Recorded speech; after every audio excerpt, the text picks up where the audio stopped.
Amém, irmãos? Graças e paz.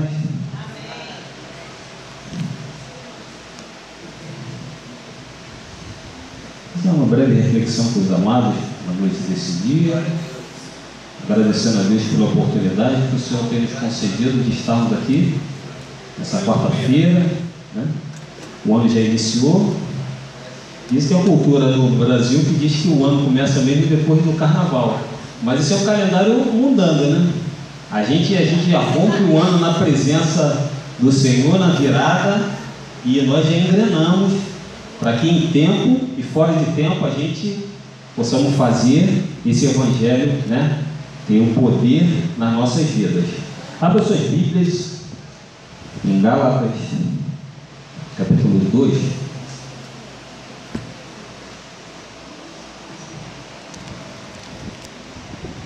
Gálatas,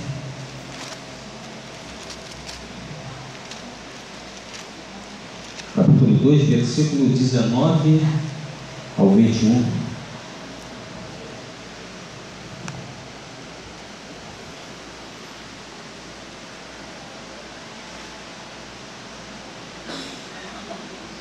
Apóstolo Paulo,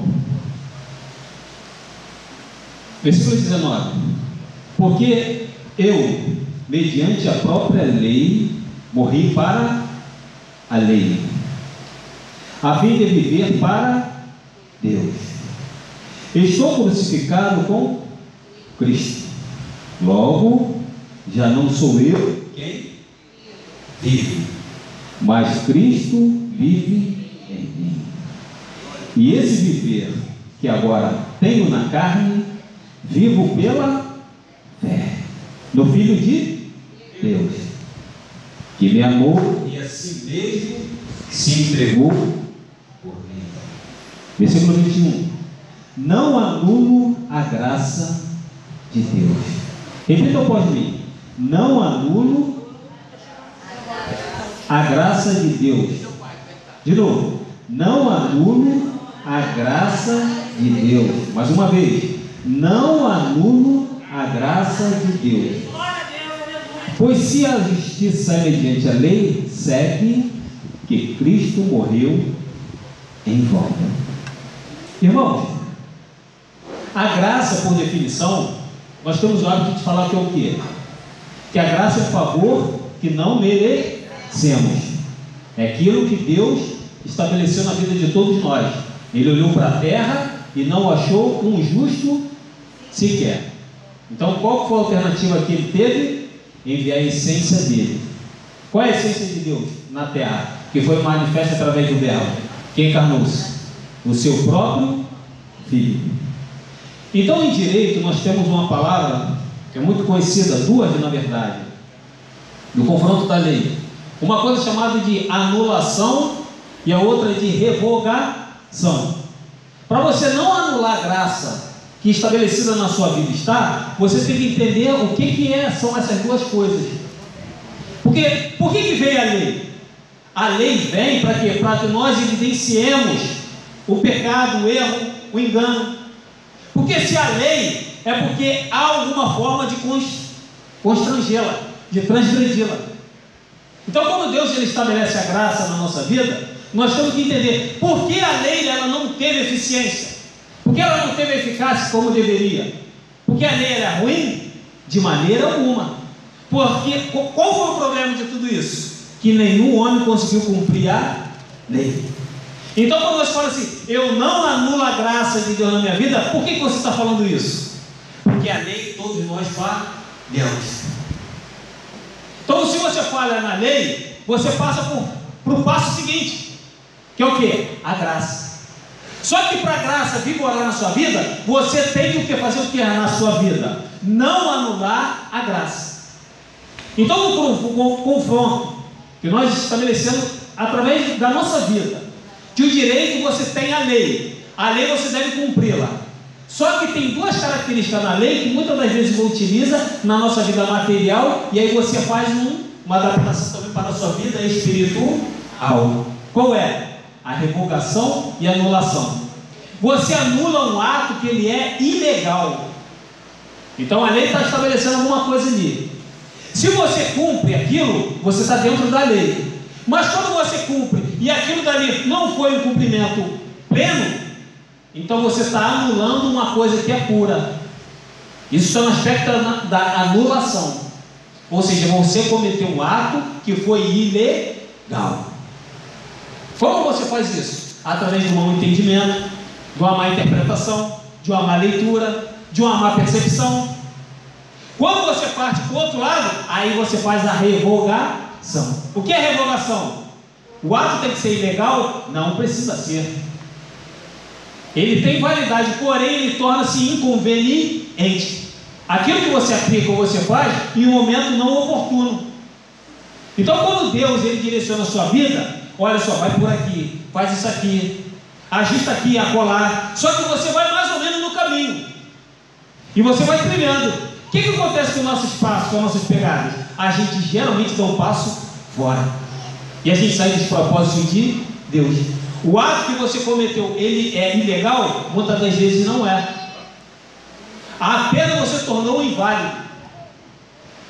E diante dessa graça que estabelecida na nossa vida está através de Cristo, nós temos 3 aspectos na vida humana que a gente tem que suplantar o entendimento da nossa vida espiritual. O primeiro deles, que eu elenquei aqui, para fazer uma breve reflexão nessa noite com os irmãos, é uma coisa chamada de ignorância.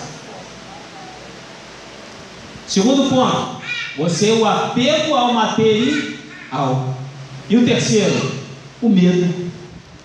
Para você falar assim, ó, eu não anulo a graça de Deus que está estabelecida na minha vida. Essas 3 coisas têm que estar vigorando na sua vida. Qual a passagem que dá embasamento para que você tenha realidade de saber se você é um crente que crê em Cristo no Salvador da sua vida? É quando você vai para Oséias 4:6. O que Oséias diz? Que o povo perece porque lhe falta conhecimento. Como é que você busca conhecimento? Vir na casa do Pai? Congregando? Trocando experiência? Vivenciando? Não se esqueça que a sua experiência, muitas das vezes, ela não edifica só a sua vida, mas edifica também a todos a sua volta. E aqui na igreja tem essa tradição, né? O pastor geralmente ele dá oportunidade para as pessoas contar suas bênçãos, suas dificuldades, seus erros de superação, porque aquela superação sua não é só sua. Ao você falar e compartilhar com as pessoas, o que acontece? Vai edificando a vida das outras pessoas.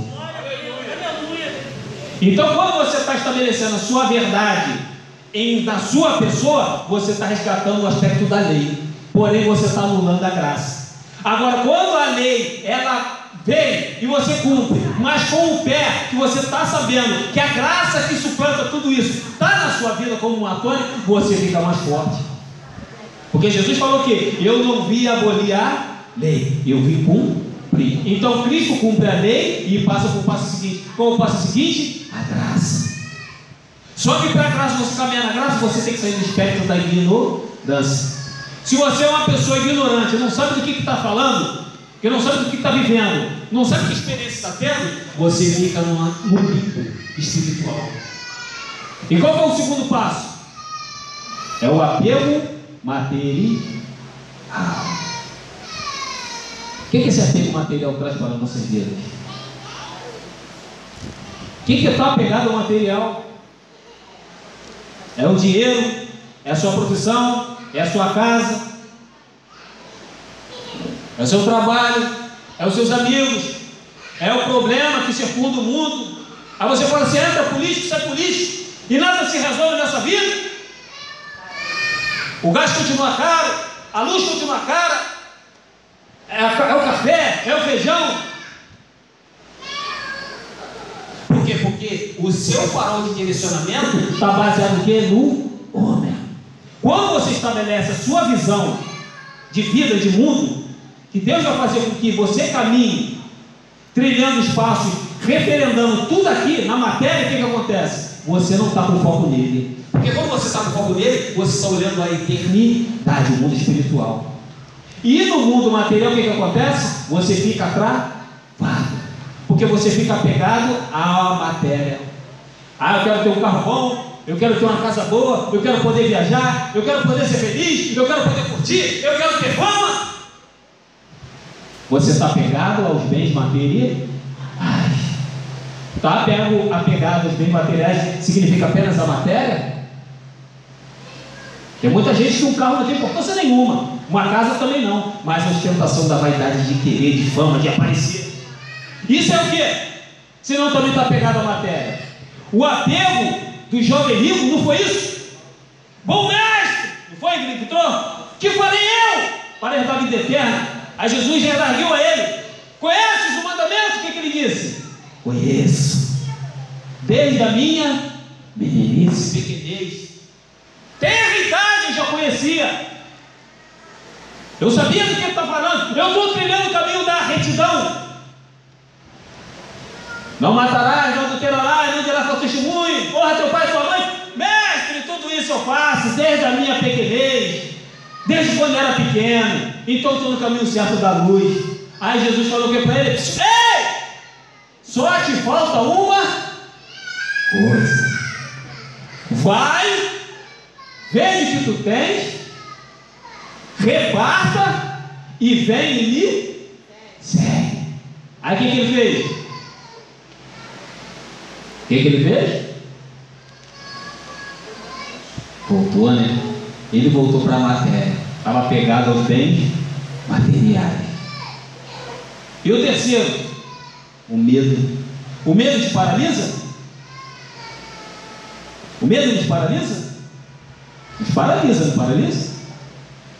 Todos nós temos medo. Agora tem a diferença aí. Aquele que tem medo encara. E o outro que tem medo e corre para debaixo da cama. Aí tu vai falar: não, João, eu sou aquele que encara. Filho, só Deus conhece você e ele, né? É o Deus que esquadrinha os corações. Nós somos valentes em muitas coisas, mas em outras a gente corre. E aí Deus põe a gente na peleja. Por quê? Qual que é o meu referencial de medo? Elias. Um profeta da estatura de Elias desafiou sei lá quantos profetas de Baal. Um rei, rainha. Ei, bota aqui o altar. O Deus que não responder com fogo, esse é o falso Deus. Agora, se esse Deus consigo é o Deus verdadeiro, ele vai descer o fogo aqui nesse altar. E o que aconteceu? Vai vocês primeiro, fizeram o altar, repararam? Foi? Olha a envergadura desse homem.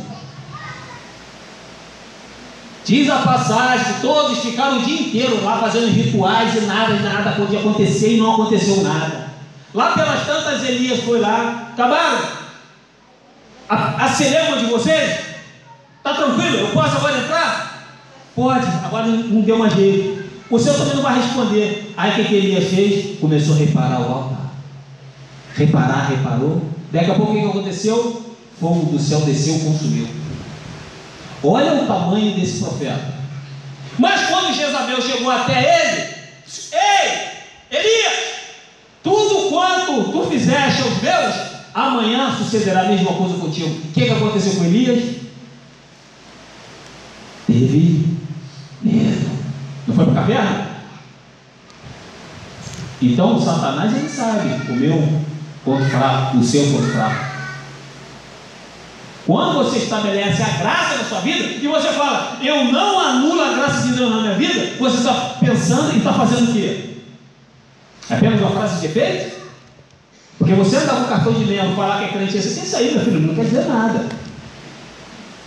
É o que você produz que vai dizer quem é a árvore. Então, a árvore consequente. Muitas das vezes a árvore cresce toda torta, toda falha, mas de repente você vê um fruto viçoso. Então, quando Deus estabelece ignorância na nossa vida, é para quê? Para nos testarmos. Então, nós devemos buscar o quê? Conhecimento. Segundo passo: quando ele tem apego aos bens materiais, ele faz um teste contigo. Ei, não está falando a tua palavra que você pode jogar daqui, que pode orar para que essas pedras transformem de pães? E ele vai testando você no caminho. Se ele testou o próprio Cristo, E o terceiro, medo. Ele põe o medo para quê? Para te paralisar. E quando você fica paralisado, o que acontece? Você congela. Quando você congela, você não caminha. Quando você não caminha, você perde força. Quando você perde força, já não é ele mais te conduzindo. E Efésios, para finalizar, diz o seguinte, capítulo 2, versículo 6 de Efésios: porque pela graça sois salvos. Aí ele continua: mediante a Fé. e ato contínuo, E isto não vem de vós, ou seja, não vem de nós. Por quê? Porque é dom de Deus. Amém.